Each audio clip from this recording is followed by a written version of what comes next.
Everybody.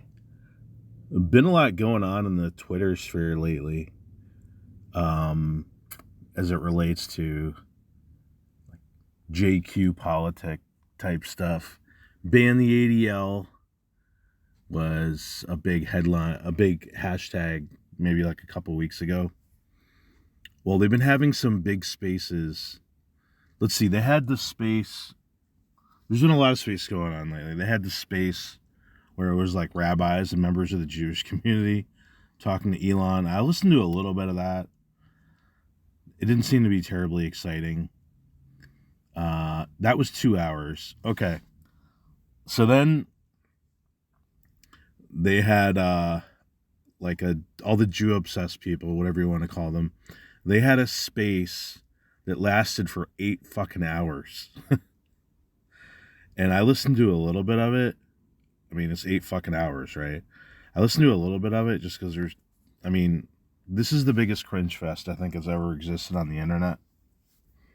Like, it's kind of interesting, the dysfunctional political coalition that comes together to agree that the ADL is evil and has to go, and taking an issue with Jews or Israel in one way or another. I guess there's kind of like three types, roughly, if you were to divide them into kind of groups, in my thinking, that I observe. 3 different types that fall into these categories. One are like the out and out Semites, like white nationalists, Mike Enoch types, that don't try to whitewash or make it more sanguine their view. Like, no, it's the Jews. Hitler was based, blah, blah, blah.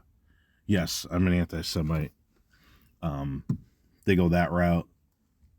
Then you have more like the Nick Fuentes types that are like, no, we're just talking about overrepresentations in Jewish power and the ADL and Israel. Like, oh, I don't hate Jews. Meanwhile, he has like this whole past of sound clips and everything. But that's his strategy, right? Oh no, I'm not a hater. I don't hate anybody. Like, I'm a lover. I love my people. And, this is the public facing suit wearing appearance that they like to keep up. And people believe it. This guy's Suleiman, so he's the guy. This is pretty hilarious, right? Like, all these white nationalist types find common cause and break bread with a guy named Suleiman Ahmed out of the UK. He's got this funny UK accent. So it's this retarded, dysfunctional coalition of Israel haters, white nationalists, and just kind of other people that have a grievance with Israel or what they view as roughly the Israel lobby, ADL, interference in Western politics. So what ties them all together? They all kind of have an obsession or a bias against Jews or Israel, where they over-exaggerate the nefarious influence of the ADL or Israel. So it's pretty entertaining to see this retarded coalition of misfits come together.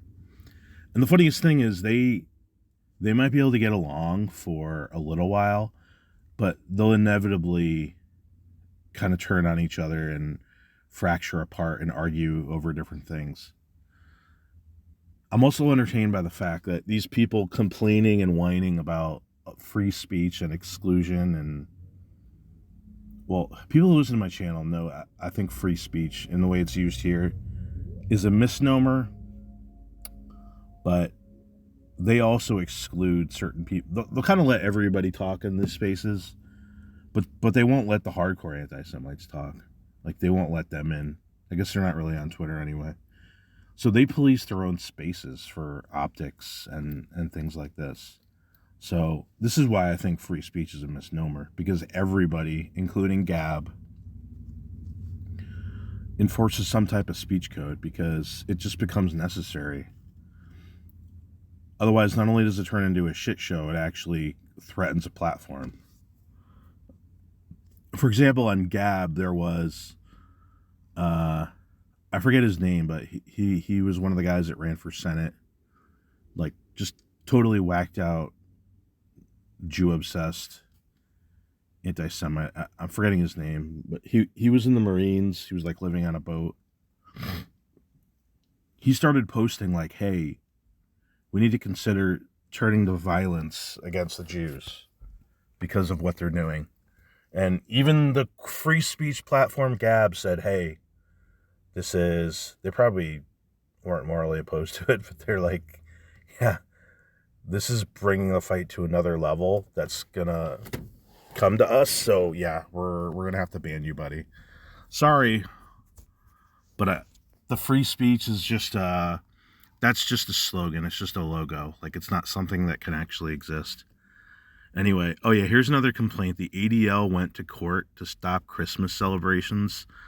This bitch on here was talking about the ADL was trying to take away Santa Claus. Like, it's just hilarious that what these people think occurs in their mind. I guess the ADL tried to take down a Jesus display. What does it say here?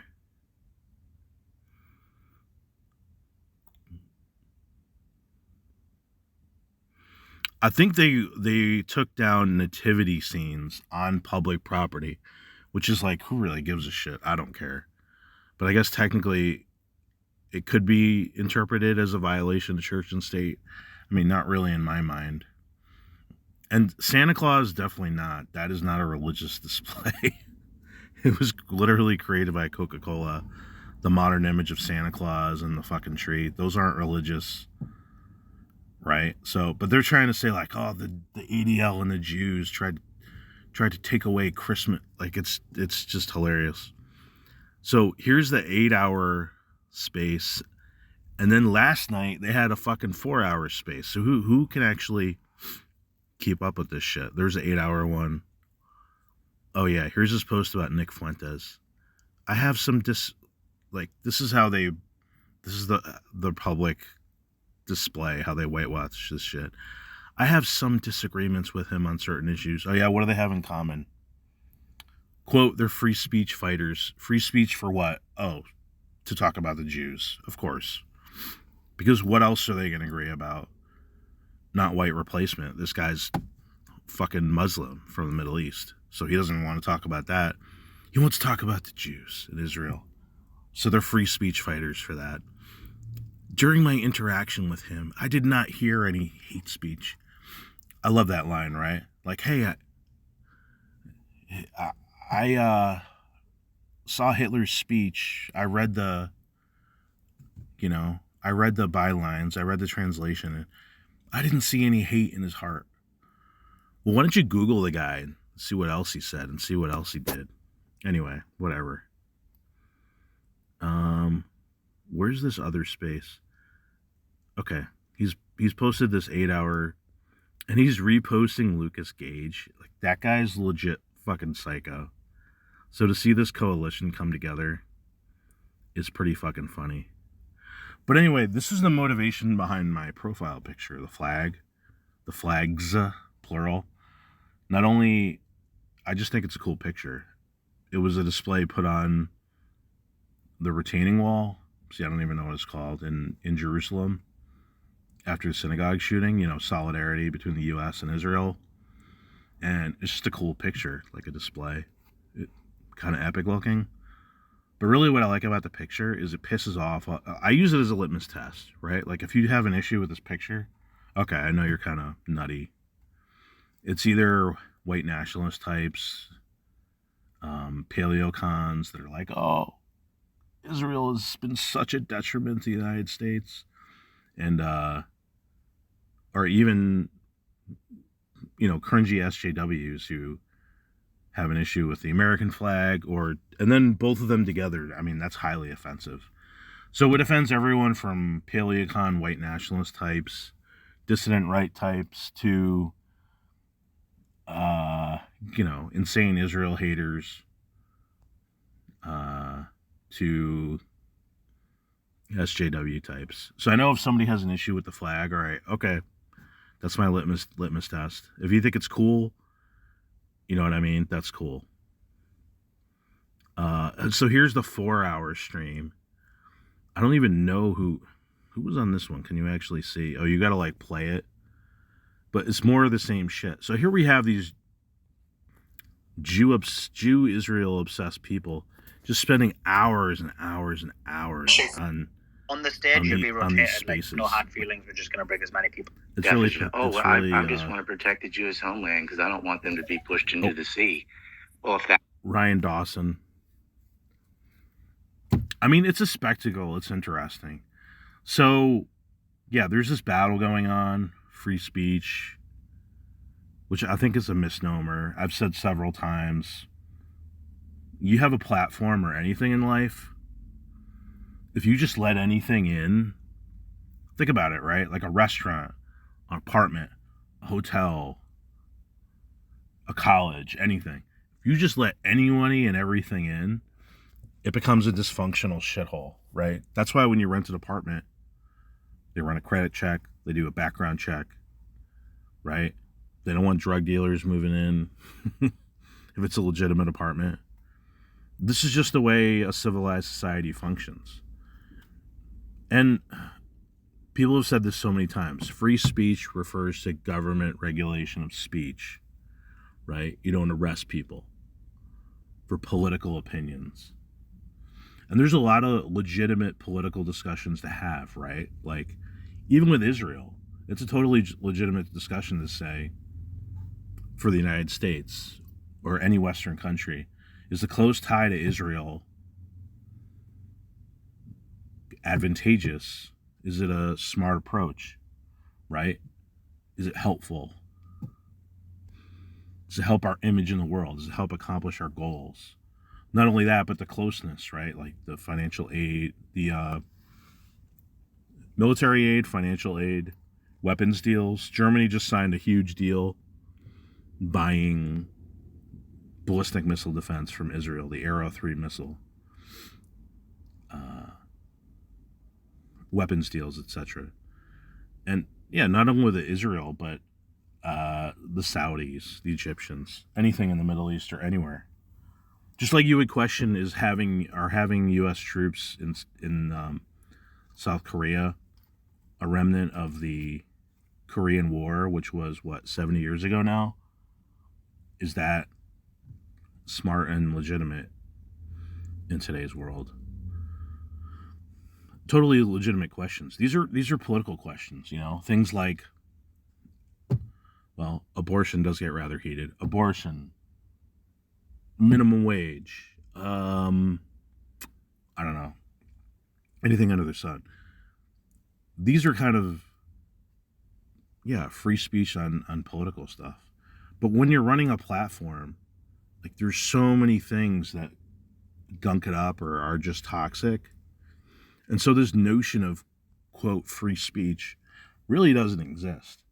Because you go to one of these free speech absolutists and say, okay, what about people polluting this platform with spam or porn or whatever? And they'll always be like, oh yeah, well, definitely you can't have that because it just becomes non-functional. Like, oh, okay, you're against free speech. Like, it might be obvious to you, but that makes the point. Like, the free speech is just this ideal that doesn't ever really exist in practicality.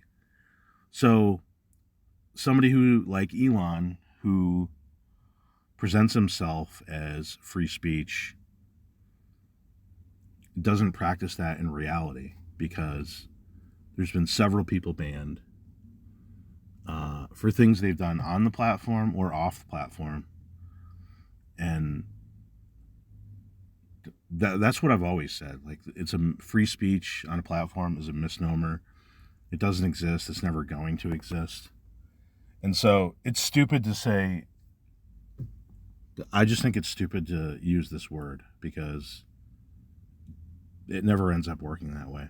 Rather, it should be what what should be on a platform and what shouldn't be on a platform. And you let toxic people on like this, they're going to push the envelope. They're going to start posting incitement or putting people's addresses. I don't know. So there's got to be some type of a line. But anyway, I always say these people, they'll if you let them have full access, if you let Nick Fuentes have full access, I don't think he would be smart enough to restrain himself from not pissing off enough people where they're going to call for him to be kicked off these platforms. And you can say that's against the spirit of free speech, but again, that doesn't apply to the free market of ideas. In my mind, a healthy society excludes ideas that it finds toxic. It doesn't just let anything and everything get expressed. That's the way it works in practicality. So he's trying to have it where the most toxic things are banned, calls for violence, things that are grossly offensive, I guess, grossly toxic. But things that are maybe less so, like stuff on a JQ, it doesn't get boosted quite as much. So, and it's almost impossible to find the right balance. He's trying to do that, but these people who express views that really, piss people off, are unwelcome, that really push the limit, they're trying to stay on this platform, but they find themselves becoming increasingly marginalized because somebody like Elon looks at these people, and while he might have retweeted some of their stuff and will listen to a little bit, increasingly find it to be a freak show. Because although Elon wants this free speech, he also says, he said in a space, getting rid of Israel not existing is a crazy thing. Like that's not even a legitimate question, and completely insane. Well, that would put him at odds with probably most of these Israel obsessed, Jew obsessed people. So placating them is pretty much impossible.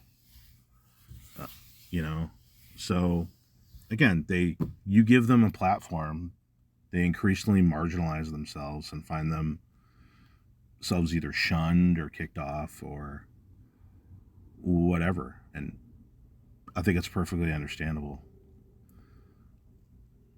But they never self-evaluate. They always blame others.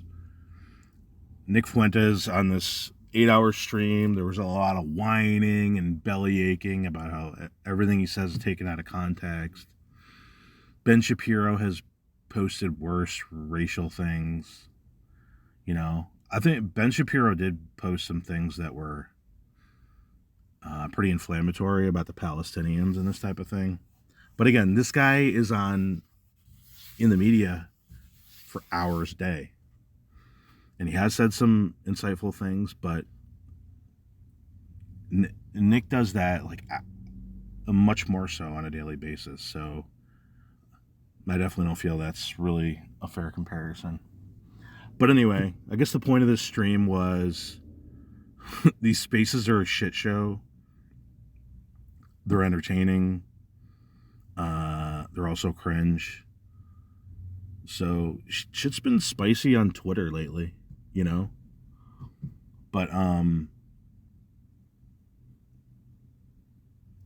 the most effective approach, I think, to these people is whatever your views are, if they're platformed, if they shouldn't be platformed. I think the most effective approach that's kind of neutral in that respect is just to, document and editorialize what it is they're saying, who it is they are, what they advocate for. So that's the advantage of having these spaces. You can go in there, or their live streams, you can go in there and clip, and they whine and do a lot of belly aching about this because, it's taking it out of context and giving it you're editorializing in an inaccurate way, blah blah. I mean, they do that anyway when it comes to their opponents. So, but I'm not saying be dishonest. I'm saying honestly evaluate what it is they're saying or what it is that they're implying, and show that to the world. Show that to everybody. Who these freaks are, what they stand for, and that results in people standing up to them. And it doesn't have to be platforming. It can be just showing who they are so the public knows, so everyone knows, so they can be criticized. They can be excluded from legitimate discussion, so that they don't poison the rest of society like they poison these spaces. So I think it's really powerful, whatever the approach is for where they're allowed, where they're not allowed. I think it's really important. Some of these toxic people, everyone knows who they are, what they stand for, the things they've said, and they know this is powerful. And Nick Fuentes constantly whines about how for the rest of his life, people know him for the cookie joke, and he has to explain this constantly. It's pretty hilarious. He has to talk about how, it's not that bad, blah blah blah, saying things like I want a holy war and I want to make people die, and just this crazy stuff that he says. It's rather funny that he whines about having to explain this to all the time. But he said so many cringe, horrible things. I don't think anyone has even parsed through the tape. So, but hey, they want to be platformed. Great. That just gives everyone more material to showcase who they really are and what they advocate for, and it can be used against them. Great. So use that tool. Anyway, if you really have nothing better to do, go listen to these spaces. And everyone have a good day and weekend.